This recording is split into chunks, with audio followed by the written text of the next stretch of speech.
Okay, everybody. I have something really cool to tell you about. If you haven't heard yet about Anchor, it's the easiest way to make a podcast. Let me explain here. It's free.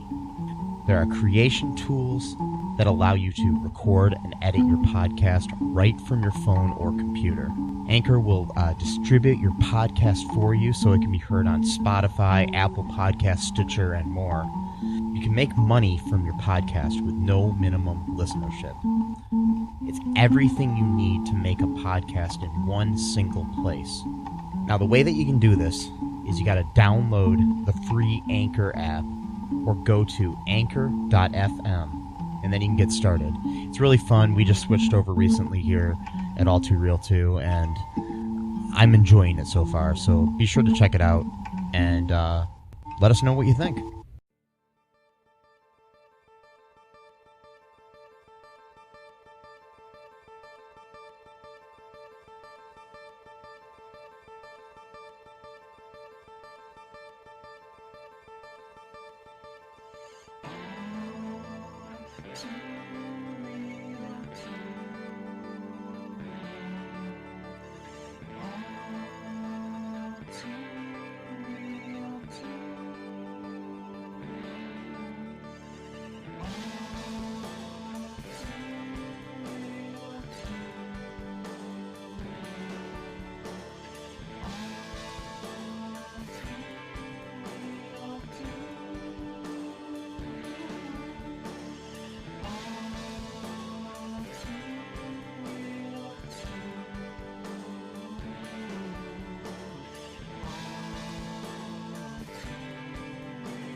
Okay, everybody.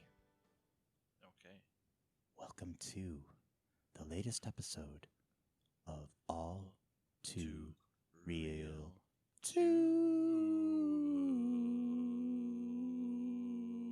Okay. All right. Anyways, I'm your host, Michael E. Cullen II, and with me, as always, is Matthew Haas, if I can call myself beautiful and majestic without sounding arrogant. I'll tell you what, Matt. I will call you beautiful, majestic, and a national treasure. Okay. Whoa. You're like a Nicolas Cage. Wow. Okay. Well, that's interesting. Okay. Anyways, today we're going into one of our weird, crazy episodes. We're covering crazy music conspiracy theories. Wow. We're gonna blow your minds tonight. Okay. I got a few here that we're gonna go over really quick. I'll start with the first one. Everybody? Yeah. You ready? Yeah. Paul McCartney is dead! I mean, he might almost be. Yeah, I mean, he's getting old. Anyways, okay, so this is a theory that started back in the 60s. Paul McCartney, perhaps one of the most famous music conspiracy theories of all time, is that Sir Paul McCartney of, the Beatles and Wings fame died in a traffic accident in 1966 and was replaced by a lookalike. Okay. The theory is supported, quote-unquote, by several clues left by the Beatles in their music. For example, many believe the words, "I buried Paul," are spoken by John Lennon at the end of Strawberry Fields. Lennon insists that he says cranberry sauce. I buried Paul, cranberry sauce. I mean, there's a bunch of flute music in the background, so it's kind of hard to, Yeah. tell. But and the cover of Abbey Road supposedly represents a funeral procession with Paul McCartney playing the role of the deceased. The fact that he's wearing no shoes is what is the evidence of this, because When you're buried, you don't wear shoes. Yeah, because every funeral I've been to, the person in the casket is shoeless. Oh, actually, you only see the top half of the person. Oh. When you're at a funeral, they only open up the top half of it, so you never see their feet. You might feet. be able to get a little angle somewhere. I don't know. Yeah, but actually, it is most of the time they do bury people without shoes. What? Yeah. Why? It's just because just you're makes not you're not seeing them, so it's a waste of shoes. Well, by that logic, they should just not even have a full suit. They should just cut it down. Sometimes to they do that. Why are I you think. kidding Yeah, me? Oh the suits God. are usually cut in the back Oh too my to put them God. on. I did not know that. Yeah. Well, that's messed up. Yeah. Anyways, I did not know that. Yeah, because most of the time the suits are cut all the way down the back. Anything to save a buck. Well, that's usually just so they can dress them because it's easier to get it on the body.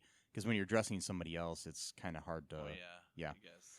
Yeah. And you sure know a lot about mortician stuff. Well, my uncle Dave, who not really my uncle, but he used to work at a mortuary. Oh, okay. So I think he might still do that. I don't know. I haven't talked to him in years, but when I was growing up, he was my dad's best friend, and so I always called him Uncle Dave. And he worked at a funeral home, and so I knew some of these things. He would tell me crazy stories about how sometimes he'd be in there late at night and a body would actually sit up on its own. Oh God. Yeah. So. Yeah. So, no way, I could not do that. Yeah, I know. But okay, so yeah, supposedly that represents a funeral, and I guess holding up a mirror to the drum on the cover of Sgt. Pepper's Lonely Hearts Club Band album cover reveals, it says, one by one he die, one by one, is what it says when you hold the mirror up to it. I don't know what that means, but anyway, some people think that seems to mean that he is supposedly. I mean, I've read more into this theory, and it seems that there's there was this lookalike who won a Paul McCartney lookalike contest. This guy from England who was named Billy Shears. Which is also in Sgt. Pepper's Lonely Hearts Club Band. There's a part of one of the songs that says at the end of with a little help from your friends. It says Billy Shears, and then yeah, that's what they sing, and supposedly that's another clue to it. But there is fact that there was a guy named Billy Shears who actually did win a lookalike contest, but there's not much information about him after that fact. So it kind of gives you this whole theory that maybe Paul did die, and the guy that we've been calling Paul McCartney since 1966 is really Billy Shears.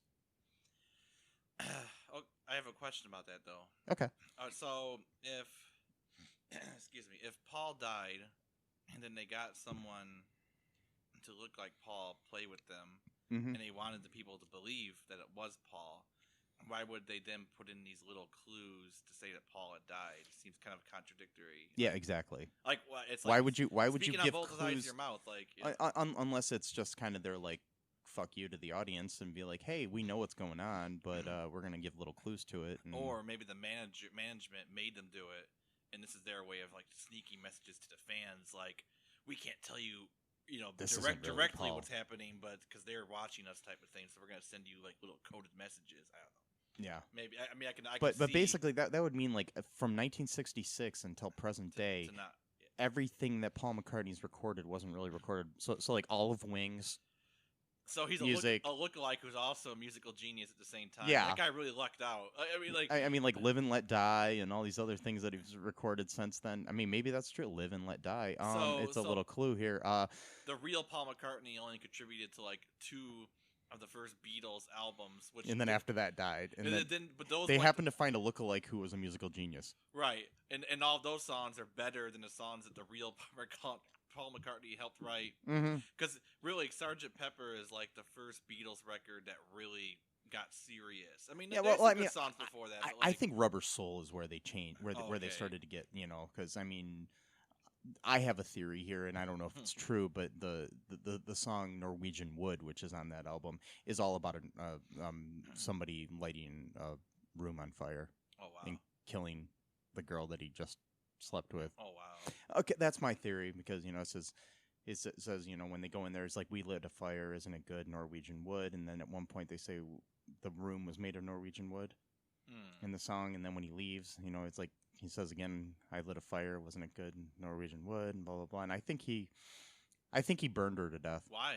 Why would he kill someone? I don't know, but that's my theory about that song. I think the whole song is about a dude who goes and has he sleeps in the bath and all this other stuff. Well, there is a song that they have where they're talking about like a serial killer. Actually, I don't know if it's that one. So they have done really like very dark. But I mean, Norwegian stuff. Wood sounds like a nice little like love song with a girl and stuff. But I think it's all about him murdering her. Maybe she was like a Russian spy or something, and then he killed her after sleeping with. I don't know. It seems pretty. So bad. she couldn't collude with Donald Trump later. Yes. Yes.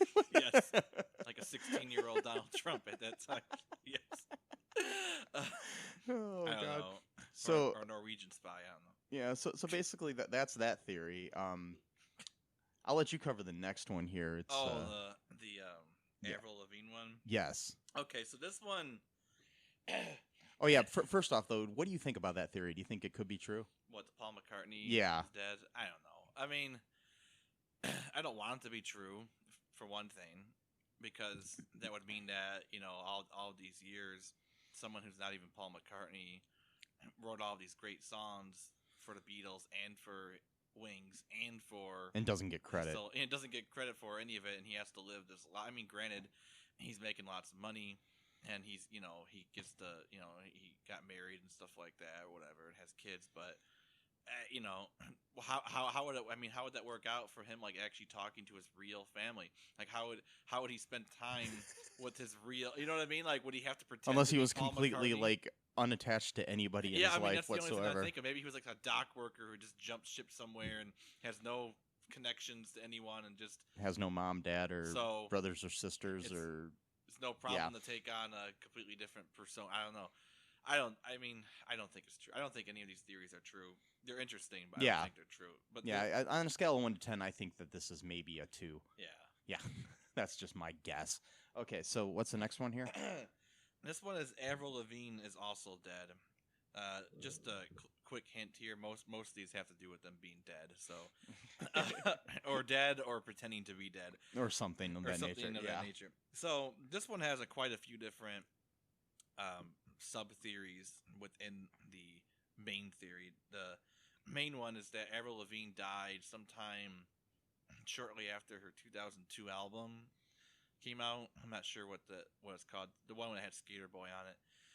And then shortly thereafter, someone named Melissa, I forgot her last name, Melissa Vandella basically took her place to be Avril. And she learned her songs, she learned her voice, and how she, her style and everything over time.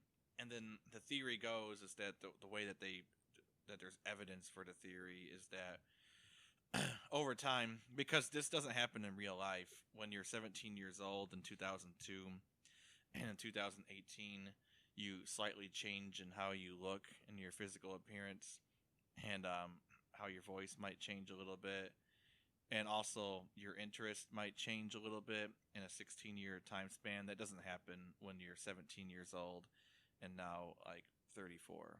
That doesn't happen. So that's proof that this is a fake, different person named Melissa and not Avril Lavigne, because people don't change ever in 16 years. They don't change their styles and taste. Okay, so one of the theories is that Avril used to be kind of like a tomboy. I mean, I don't know if anyone uses that phrase anymore, but that's basically like you're kind of like a girl who dresses like what would be stereotypically like boy clothes, like jeans or just t-shirts or whatever. Don't really wear makeup. Kind of like that was kind of the fashion sense at the time, though. It was, though. Yeah, I mean, but I'm saying that was kind of her style. I think in Skater Boy she was playing basketball, which a girl can't play basketball without somehow tell being that to the LA Sparks or something. Whatever. Or anything like that. But the theory goes is that now over time, since starting around like 2009 or 2010, Avril has been experimenting more with like expressing like femininity and stuff like that. And because she wasn't doing that in 2002 and started doing that in 2010, that proves that it's not really Avril Lavigne and it's somebody else. I mean, a lot of these are hinge on very flimsy type of logic like that. Yeah, like I'm reading here that there's a song called "Nobody's Home" that's one of her songs that supposedly has clues to it. Oh yeah, yeah. That it's actually this Melissa chick singing these songs, and it says the lyrics is she wants to go home but nobody's home. It's where she lies, broken inside, with no place to go, no place to go to dry her eyes. Broken inside, she's fallen from grace. She's all over the place. And then there's another song called "Slipped Away." Oh yeah, yeah, that one. Where Vandella's singing about the real Lavigne's death, and she says it wasn't fake. It happened. You passed by. No, you are gone. Now you are gone. There you go. There you go. Somewhere I can't bring you back. And then there's a song called "My Happy Ending" where other clues are there where it says, "Don't leave me hanging in a city so dead. Help us so high on such a breakable thread." I don't know how any of these things mean that she's dead. I guess if you read into them, the "Nobody's Home" is the only one that's closest to that. And that I think someone said that was like Melissa wanting to reveal that she's actually Melissa, but she can't. So she's like stuck in this persona that she can't tell the world that she's actually this other person, and she has to pretend to be an Avril. And that's why slowly over time she's been transitioning into her own persona bit by bit, so that the fans or people wouldn't notice as much, so that eventually she'll be able to be herself while still calling herself Avril. It's a very wild. It's funny. There's even I'm reading here too. This is really funny to me. There's a Facebook page for Melissa Vandella that appears to have been set up by a Brazilian person. The page gives her home as Brooklyn, New York. And among the stranger pieces of information on the page is an allegation that Vandella is in a relationship with Superbad star Christopher Mintz-Plasse, a.k.a. McLovin. Yeah. Wow. So that's interesting. Oh, by the way, I think there's one sub-theory that she's actually a clone of Avril Lavigne, which, Avril Lavigne would had to been like 1 year old or less than that when her family cloned her. And no one really knew about this supposed technology that the Raelians had, unless you were already part of that cult to begin with, or you had lots of money or fame or both. And I don't think her family was wealthy or like famous, so I'm not sure how they would have access to the Raelians and just be able to get her cloned at like 6 months old. But whatever, that's one theory, is that she's actually a clone and that the real Avril died like in 2003 or something.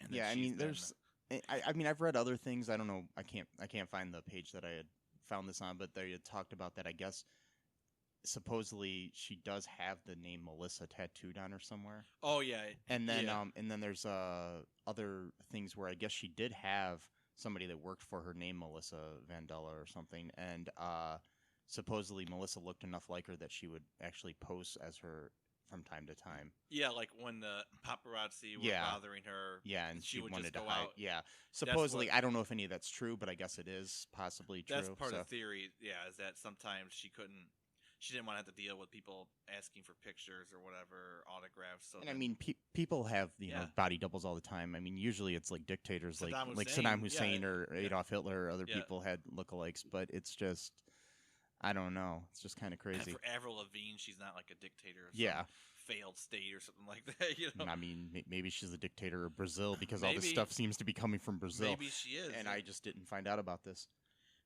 So that's all I have for that. That one's interesting, but there's not a lot of to go off of on that again, one. I give this maybe a 2 out of 10 of possibilities. I'll give a -2 out of 3 out of 10. Okay, the next one Oh boy, is a crazy one for interesting for several reasons. Anyways, okay, so Kanye West is the Starman from David Bowie's song. Okay, hold on tight, people. The idea here is that David Bowie's mention of Starman waiting in the sky who'd love to come and meet us, but he thinks he'd blow our minds, is actually referring to Kanye West. Despite not being born at the time of the song's release, the internet is full of evidence that can be found on the cover of his Ziggy Stardust album, which shows Bowie standing underneath a sign that reads K. West, which, and the first track of the album is 5 years, is considered an omen considering West, who was born 5 years after the album's release. And also throw in that Kanye was being one of the first to tweet a tribute to Bowie after he died, and the fact that the album is called Black Star. That one's kind of crazy, and yeah. So this one, I mean, this is a really thin one, but it is kind of interesting that he is standing below a sign that says K West of all things. You know, that was just the name of the whatever it was, but. And the thing is, though, are you sure that Kanye West didn't invent this conspiracy theory because he's got such a ego kind of? I mean, he's got delusions of grandeur, and I mean that's something that I think he would actually probably love to perpetuate that whole theory. I'm not sure if he would actually create the idea, but is his name really Kanye West, though, or is that his stage name? I believe that's his birth name. Okay, I was gonna say, if it wasn't, then that could be very well be like he was saw the album self-fulfilling prophecy. But no, if that's his real name, then yeah, Kanye West is his name. His real name is Kanye Omari West. Is his full name. So, but here's an interesting theory, though. David Bowie was really in like a mystical character at that time. Yeah. So maybe he believed in his character so much that he actually became psychic and predicted the future by predicting Kanye West's birth 5 years ahead of time through just the sheer will of being Ziggy Stardust, So maybe he actually created Kanye West in some sort of, hey, if Kanye West can talk like this at the Oval Office about the multiverse theory and how, if he doesn't get some guy out of prison in this universe, then he's trapped somewhere else in some other universe where he's a prisoner. I'm allowed to talk about weird shit. So I'm not saying you're not. If you're allowed to talk like this to the president at a press conference in front of dozens of officials, me and you at your apartment, can talk like this too. But I mean, if that's the standards we're going at, then we're actually okay here. So, but maybe it's just you and me, right? Yeah, it's not our listeners or no, anything. they're not listening. No. They don't care what we say. They tuned out already. They've given up on me. No, but love you folks, love you. Yeah, and I love Pop-Tarts too. Pop-Tarts are good. Yes. I almost bought some the other day and I forgot to. I was grocery shopping and the one thing I forgot to get was Pop-Tarts. Damn. Yes. You know what's really good? I realized I tried putting Skippy peanut butter, crunchy kind, on a strawberry Pop-Tart, and it was delicious. Really? 2 great flavors mixed with one. 2 great products. Yes. Skippy. Crunchy peanut butter. Yep. Yes. Yep. And Pop-Tarts. Yes. 2 great products that we would love to promote. Yes. If you'd like to, you can contact me directly at mike@cullenpark.com, and, we'd be more than happy to let you sponsor us, Skippy, or Kellogg's Pop-Tarts. Okay, anyways, well, what's the next one here on this list? Okay, this one I don't know much about, but it says Lady Gaga killed Lou Reed. Why? Who knows? We all know, this is from the quote, we all know Lady Gaga is cray-cray. I hate that word so much. Anyway, but is she murder Lou Reed cray-cray? And they gotta say it again. Okay. According to the web, Gaga was enraged when Lou Reed was brought on to produce her album Art Pop, which she claimed was inspired by his former band Velvet Underground. However, the music icon was not impressed with the record and left the project.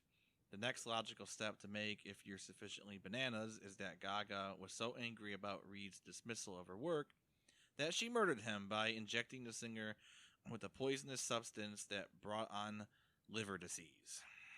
Right. Okay. Yeah. Really? So, this one is certifiably crazy. Yeah. That's why I included it, though, because, I mean, I there's not much more to it than that. Yeah. Basically, she got mad at him because he left the project and killed him. I mean, why? and where did she get this weird mystery injection? What was it? Ricin? I mean, no, ricin gives you like flu. I mean, I don't know what gives you liver disease, but yeah, I mean, is this alcohol? I mean, it's not the. I mean, the fact that Lou Reed was an alcoholic and stuff doesn't have any kind of contribution to him getting liver disease. Exactly. He's only been drinking and like doing heroin since like 1964. But you know, but it was Lady Gaga who killed him on a semi-regular basis. But God, whatever.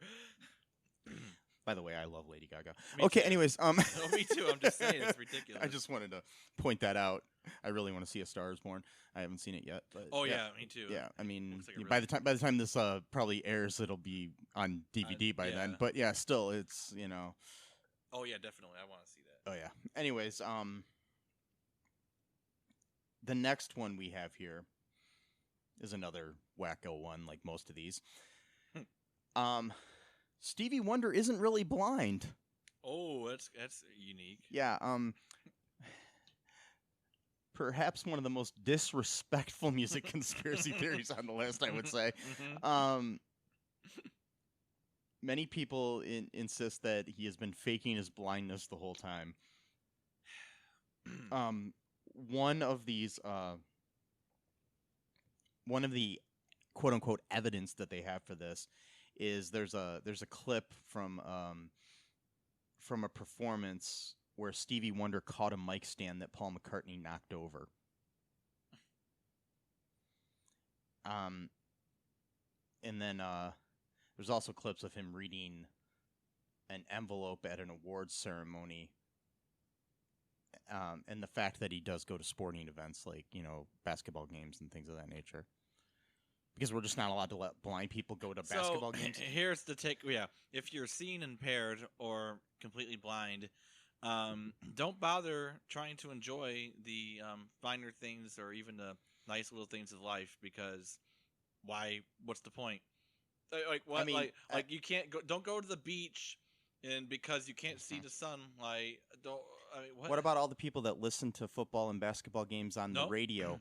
Because we might as well just stop broadcasting radio games. But they listen because they can picture because they've seen an actual football game. That's their logic, right? That's what they're gonna say. But I mean, the thing is, Wonder didn't go blind until a little bit. Oh, really? Like until he was a child. He had already seen things in his life, so he does know. So it's even worse. I mean, I'm sure he saw in his lifetime before he went blind a basketball or a football or a baseball game or something, and kind of can picture what's going on. So it's even worse then, yeah. I mean, it's such a disrespect. I mean, it is. Think about you can't go to a sports game because you can't see what's happening. Well, you can hear what's happening, bozo.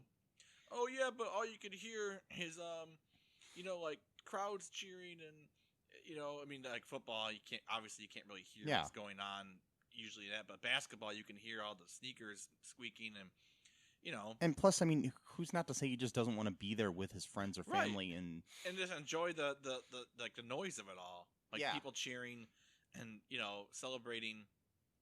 It's such a it's such a disrespectful mentality of if you're blind, just stay at home, don't go anywhere, don't do anything. I've gone to concerts where deaf people have been there. Mm-hmm. So it's the same thing. Vibrations. Yeah, and I mean, and the. Feel it. Anyways, feel the vibrations. Anyways, the but I mean, there's been they'll have I've seen it where they have an interpreter on the end of the stage, interpreting the songs. It's really funny when you're when there's a really fast rap song or something and they're trying to keep up. It's Yeah, I've seen it. I've seen some of those videos. Yeah. Get pretty I've actually animated. been to some of these concerts before where they've done this. I mean, I don't know if it was a rap one, but there's been some where it's pretty, pretty fast songs Pretty and stuff. intense, yeah. Because, I mean, I think I was at like a Weird Al Yankovic concert and they had one time and it was just really, yeah. But anyways, so, yeah, this one I give a 0 out of 10. Stupid. There's no way that he's not blind. I'm sorry. So what's the next one on our list here? Oh boy, this one is certifiably insane. So it says John Lennon was murdered by horror writer Stephen King. What? Okay, so I'm quoting, "You know when you feel so strongly that a famous horror writer killed one of the most famous musicians of all time that you need to print it on the side of your van? Yeah, us neither." Is that correct? Yeah. Us neither? Okay. Yeah. Steve Lightfoot, however, has no such reservations. On top of the standard conspiracy theorist blog, Lightfoot took it a step further and had his insane rambling sprayed all over his van. This theory is based on a photo of Mark Chapman, the real killer, getting his book signed by Lennon. Lightfoot insists it isn't Chapman in the photo, but the Carrie writer. It's interesting that, like, Stephen King's written so many other books, but he chose Carrie. Carrie was like his first Was book. it? Oh, yeah, okay. So, yeah. I didn't even know he wrote Carrie, so that's interesting. Okay, well, that's it. No further evidence required. Fair enough. He does look a bit like him, just not respray your van like him. Yeah. Really? This one's insane and funny as hell, in my opinion. Stupid. I mean, I don't know. I mean... Whatever. Why would he do that, though? Like, what would be the reason for doing it? My theory, it was Jared Leto who time traveled and went back in time. Yeah. Yes, because he was in that movie where he was. played. Yeah, I don't know. Anyways, that movie was insane. It was good though. Like he played that character, so I couldn't even finish watching it because it was so creepy. Yeah. Like when he was talking to that girl, like about like he was like talking to her like he was like almost like her, like psychologist. Like you should go to Hawaii. You gotta do this for yourself. Like this pep talk and like this is like hours before he kills John Lennon. So it's just like. It's so wild. Like he was a crazy guy, Chapman. Obviously, but or still is. I mean, still alive. The Oh, is he? Yeah, he was up for parole recently and got denied again, which is good. Yeah, but and Leto gained so much weight for that movie that he ended up getting gout. Oh wow. Yeah. I mean, he did gain quite a bit of weight. Yeah, he got gout. I guess I heard from it, but yeah. Anyways, I wish I could do that. Just gain weight and lose weight on demand. Yeah, I mean, I can't do that. It's like the guy who plays Mac on on It's Always Sunny in Philadelphia. How he can go from being fat to skinny to like ripped like a freaking wrestler or something. It's just like what the hell. He must have like a super discipline. I guess if you're doing it for a project, it's easier though. Because you're doing it with something specific in mind, like and plus if a TV show or something. Yeah. Plus, when you're a celebrity who has money and has the time to like hire a chef who can and do whatever you need to do. You don't have to prepare your own meals; just have someone do it for you. So when you're not working a 40-hour a week job or something on top of it. Yeah. The okay, so the next one that we have here. By the way, on that one, I give that a 0. Oh, yeah. I actually give it a negative 10 out of 10. Yeah. That's good. Yeah. The next one is Dave Grohl from the Foo Fighters never broke his leg. Why would you fake that? Like that's like the most like that's like there's no stakes to that one. Like it's not like covering up a murder or oh you faked breaking his leg. Why? Because he wanted to get people to sign it. Oh, can you sign my cast? Like really? Anyway, sorry. Go yeah, I mean he memorably broke his leg during a Foo Fighters concert in June of 2015, and then continued the tour by using a custom built throne. Or did he? Oh God. A quickly spreading rumor that summer charged him with faking the injury in order to boost ticket sales. So I guess those are the stakes, Yeah. Because nobody in the world likes Foo Fighters. Right. They're only one of the most popular rock bands of all time. I know. But yeah, let's just fake a. Anyways, I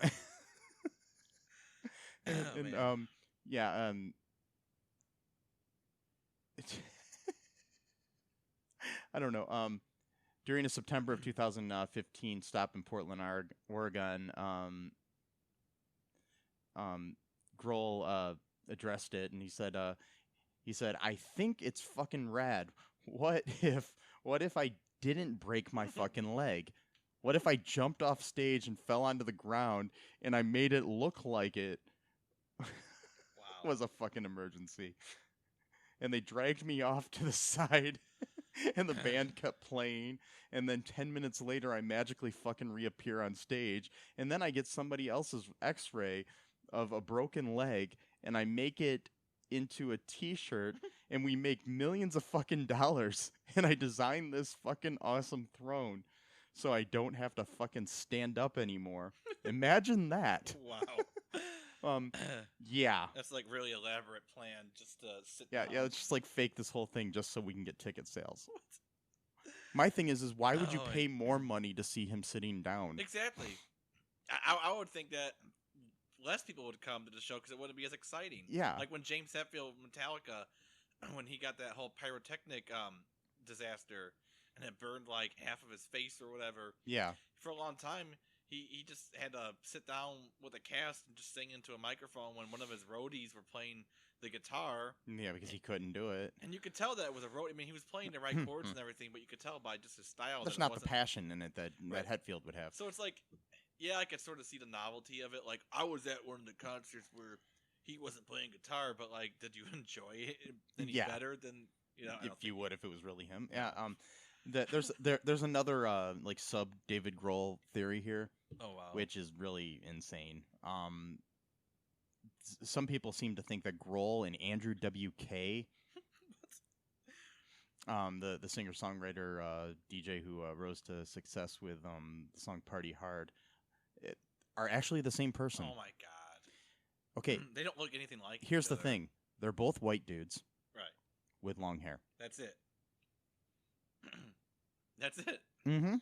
If anything, Andrew WK looks kind of like that guy from that movie that you sent the clip of, where he was like a serial killer, and he was holding that girl hostage. He was like basically just talking about like telling her of all of his kills. Like this one's from Minnesota. It was like a local film. You sent me like a little clip of like a trailer of some like horror movie like about a year ago. That's a movie I actually directed and wrote. Wow.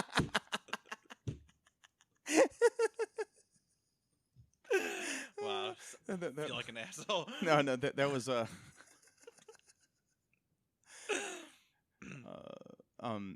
was what the hell did I call that movie? I don't know. Oh, Confession Daylight. Okay. Yeah, it was a movie, a short film I did that I'm actually remastering now, still to re-release. But yeah, that was my friend Jake Paluski, who was the star of that. Like I guess and he's a musician too. So he could be Andrew WK. Mm-hmm. You know. Yeah, I highly recommend check out Jake and the Venom.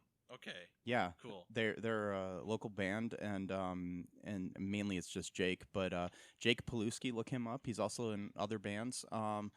But look up Jake Paluski on Spotify and stuff, and you'll find his stuff. And Jake and the Venom around, now that we mentioned him, he's probably one of my favorite musicians ever. He's an awesome dude. So shout out to Jake Paluski. Yeah. Anyways, who looks a little bit like Andrew WK.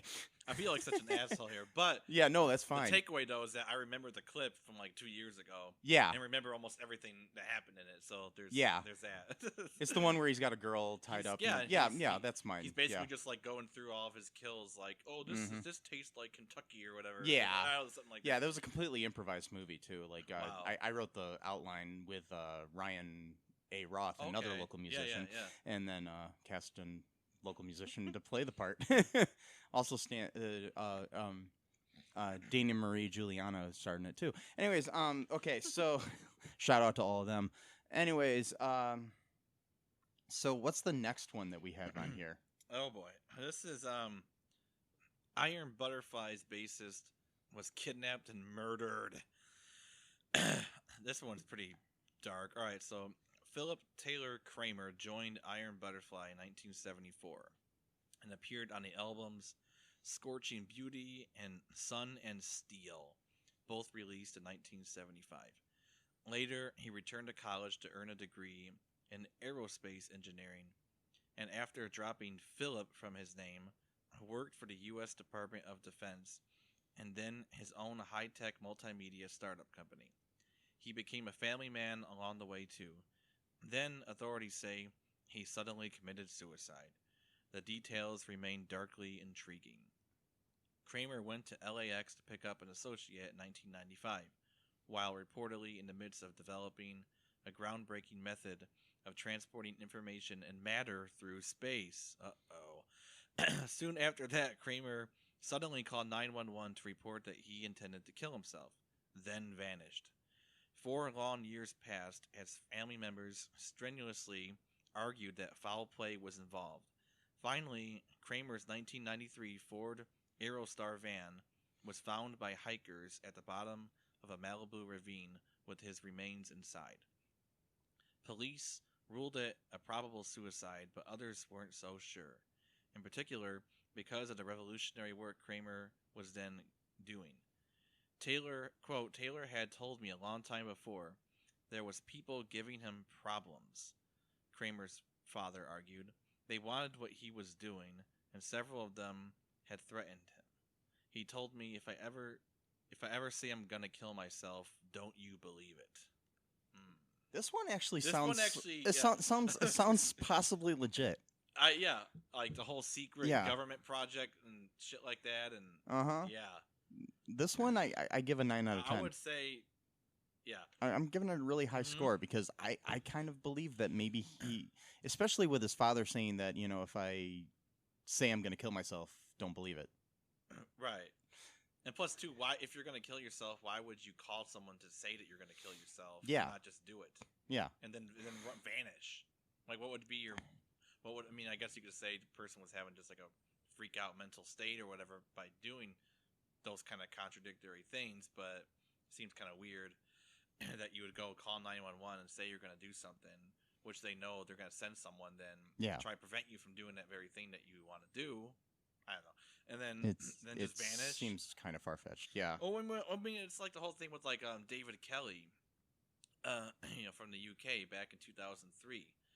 With the whole like WMDs and Iraq thing, he kept talking to his girlfriend, who at the time was actually, who worked in the CIA, I think, American CIA, and he kept talking to her, you know, in private about like how he couldn't stomach what he was doing anymore because he had seen what, you know, some of the effects of like radiation were doing to like the children in Iraq or whatever, and he kept saying privately, you know, I can't deal with this silence anymore. I'm gonna have to tell someone. And then he ends up, quote, committing suicide like 3 weeks later. Yeah. And then interestingly, he was actually a Baha'i, so then there was the whole aspect of that involved, like where because he wasn't like really involved in politics. You know, maybe he's, I don't know, like, because there's a whole, like... the Baha'i faith is a religion, by the way, in case you aren't aware of that if you're listening here. And, even though it's, like, non-political, like, governments have actually, like, basically done, like, intel on the communities throughout the countries to, like, see if they're, like, some, like, insidious organization or whatever. I mean, they never There's a lot of theories about the Baha'i faith being... You know, which I mean, and you know, in full disclosure, I am Baha'i, but yeah, still the thing is, it's kind of any theory can be, you know, hold some weight, I guess, but still, it's kind of crazy. Yeah, I don't know. This one just seems interesting, like, because yeah, I mean, I think Kramer might have been killed and made to look like a suicide. Huh. The next one, not so sure about. Okay, the next one is another one where the CIA killed Bob Marley. Even if the official account of Bob Marley's death is pretty weird, he died in May of 1981 after a toe injury from a soccer match revealed a lesion under his nail.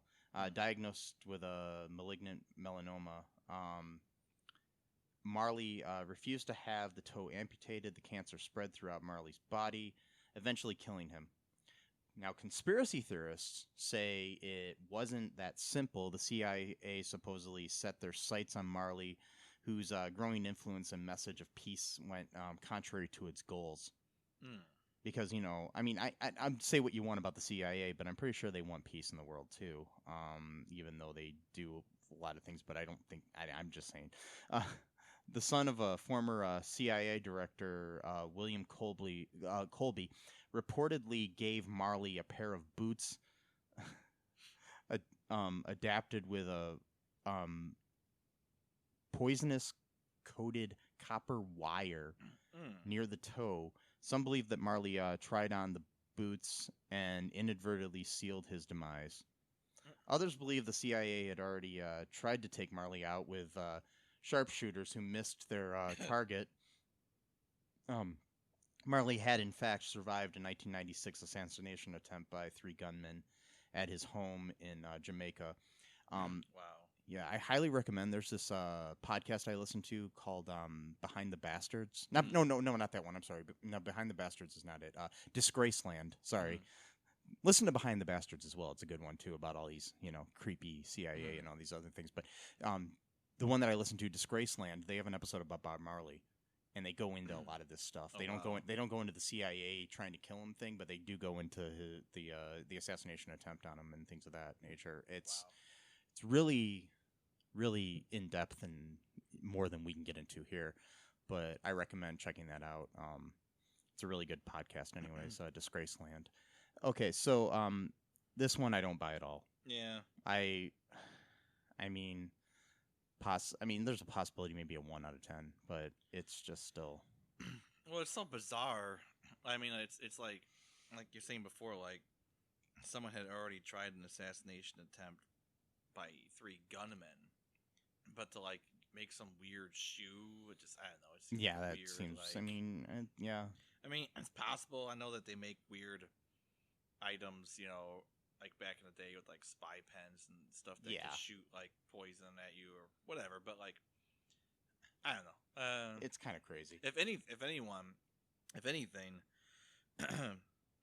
I would think it would be the Jamaican government that would be trying to assassinate him more so than the U.S. government. Yeah, well, the Jamaican government was very much opposed to Bob Marley. And if you listen to this episode of Disgraceland that I was talking about, there is a lot of stuff with the CIA actually involved in certain things with the Jamaican government at that time, because there was some a lot of political stuff. I can't remember most of it, but it's really interesting. It's an interesting listen. I might actually go back and re-listen to it sometime. It's but there were a lot of a lot of political stuff going on, and I mean a lot of it did have to do with the Jamaican government, but there was a lot of American influence on a lot of things there too. So, because some of the government wanted more peaceful means, and some of it didn't, and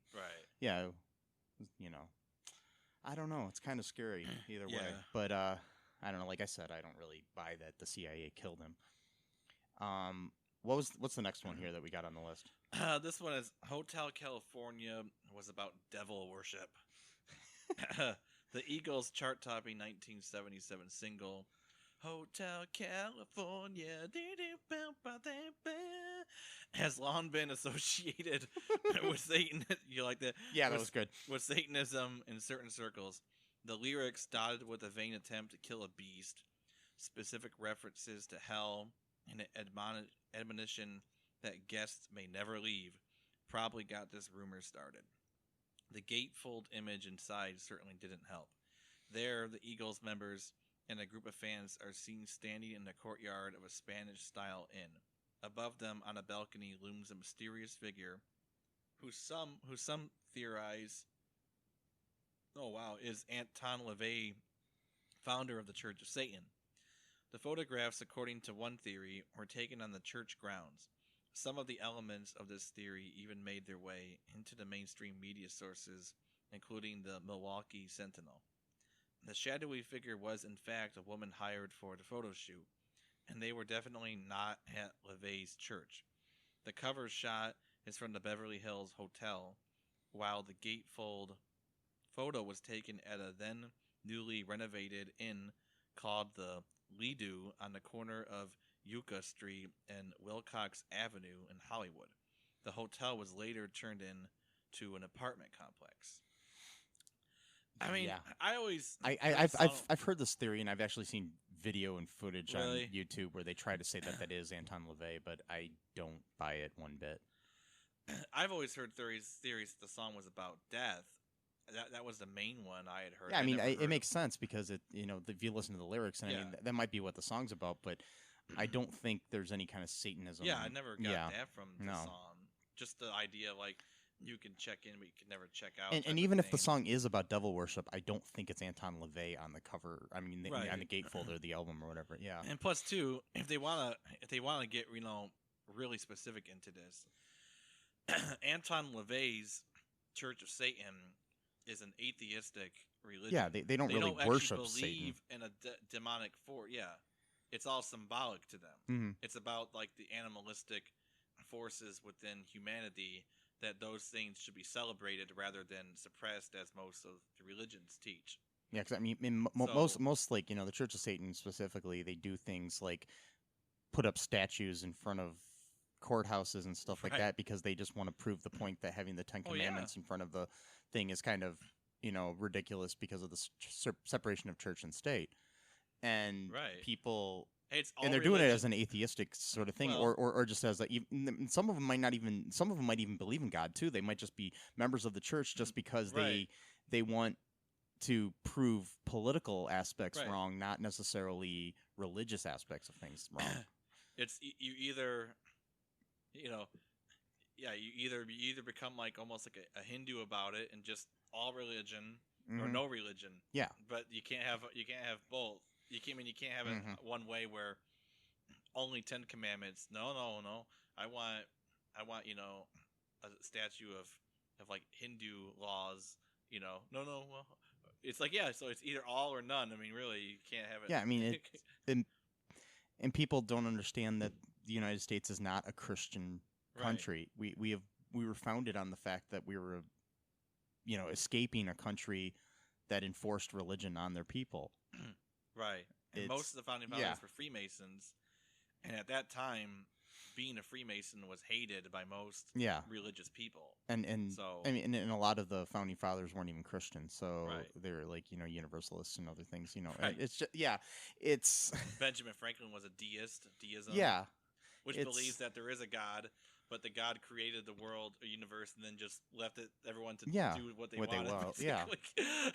It's like we need to God. do an episode on Benjamin Franklin sometime because that guy. Wow. Talk about conspiracy theories. Yeah. Dude. Anyways. So okay, the next one that we're gonna cover here is Debbie Harry was abducted by a serial killer. Okay, Blondie singer Debbie Harry is certain she was picked up by somebody she swears was Ted Bundy. And this is an interesting thing because this is a theory perpetuated by the subject of the theory. Yeah. During a late night walk on New York City's Lower East Side in the early 70s, she says, "I took a ride because I couldn't get a cab." She told this to ABC News in 2003. But Harry immediately began to sense something wasn't right. "I looked down and there were no door handles," she said in a 2010 interview with The Telegraph. Inside, the inside of the car was stripped. The hairs on the back of my neck just stood up. Increasingly concerned about the man's demeanor, Harry reached out of the window and opened the door and then almost got run over by a cab after jumping out, she told ABC.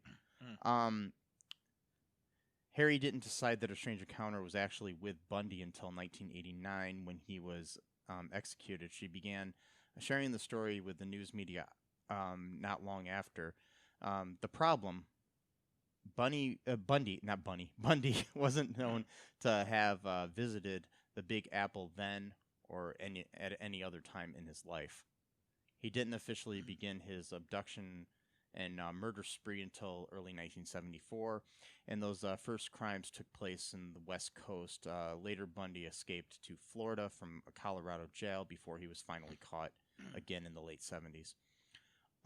But who knows? I mean, yeah, I mean, he could have. I mean, he's just not known to have been in New York, but he could have. You know, who knows? Or it could just be, either way.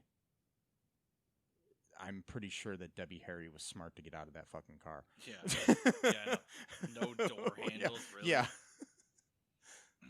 that's fucking. Yeah. Yeah, that's kind of scary. But if that was his plan, though, then he was stupid to have the windows open. Yeah, exactly. So maybe who knows? Maybe I mean, the car was just a piece of shit. Yeah, it could be. I mean, maybe the handles just fell off, and yeah, I mean, but still, it's. Yeah. I mean, regardless, I don't think I would have stayed in that car either. If I was her. Whenever you feel like that you're in danger, you should just take precaution. It's better to be safe than sorry. Yeah. I mean, the guy that picked her up could have been a perfectly fine human being, but who knows? It's.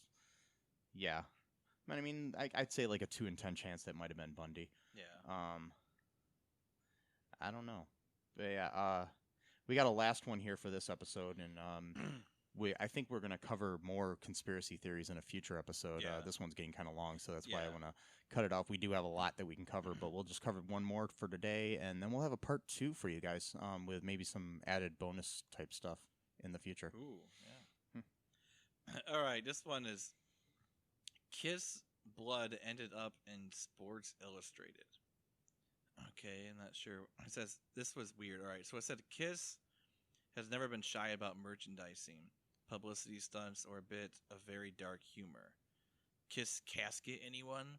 So the idea that they added vials of their own blood to the vat of red ink before publishing the super special Kiss comic book in 1977 made its own kind of kissy sense.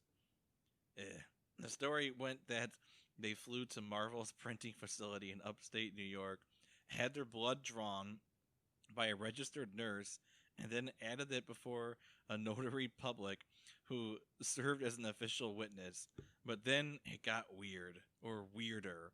Supposedly a mix-up with the red ink meant that the blood-tainted red ended up being used for a run of Sports Illustrated magazine instead. There's no proof that the special ink was ever used for any other purpose. Also, while we're here, KISS is not an acronym for Knights in Satan's Service, and Gene Simmons didn't have a cow's tongue grafted onto his own.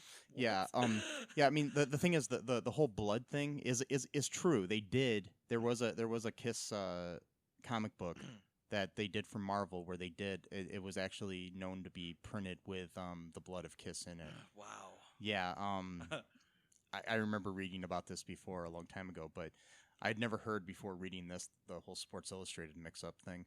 I mean, I could see this actually happening, though. I mean, there's a possibility it could have happened. Because a lot of magazines are all printed at the same place, so the comic book and Sports Illustrated were probably printed in the same facilities, and yeah, that's wild. It could have happened. Somebody could be sitting there reading about the New York Jets and not realize that the red in any of the pictures was blood from KISS or something. But that does sound kind of satanic, ritually, kind of, like put your blood into writing, and then now you're like. But the thing is, with KISS, along with like Alice Cooper and all these other types of artists of that time, and even today with like Marilyn Manson and stuff, most of the stuff is just for show. I mean, it's not even. There's nothing real behind it. It's just. And of course they'd lean into it because it's going to sell more comic books or whatever, and you're going to get more money if you say, hey, this really has Gene Simmons and, the other guy's blood in it, you know? Yeah. I don't know. But anyways, this one I believe more than any one it could possibly have happened. It's not as far-fetched or crazy, actually, even though it involves KISS's blood. But, so, anything else you want to add here before we close up this, I don't know, episode? This All2ReelToo. This All2, I was going to try to say it. All2 conspiracy. No, it's stupid. Yeah. All2ReelToo, yeah. Yeah. That's pretty much it. I don't think I've got any. I got some more for other for the future episodes. Yeah, but not for this one. Yeah, so we're gonna do at least a part 2, maybe a part 3 if we get to that. These are really kind of fun, I think, to talk about. So you know, if you have any that we didn't cover in this episode or anything, and you'd like to, you know, tell us about it, feel free to email us at All2ReelToo at gmail.com, or email me personally at mike@cullenpark.com, and we'll talk about them in the future. Anyways, have fun, enjoy life, and don't be afraid to get all too real too. Bye. Bye. Thanks for listening to All2ReelToo podcast, a Cullen Park production. Produced and edited by Michael E. Cullen II. Music by Matthew Hawes. Subscribe and share the show. Visit us at cullenpark.com.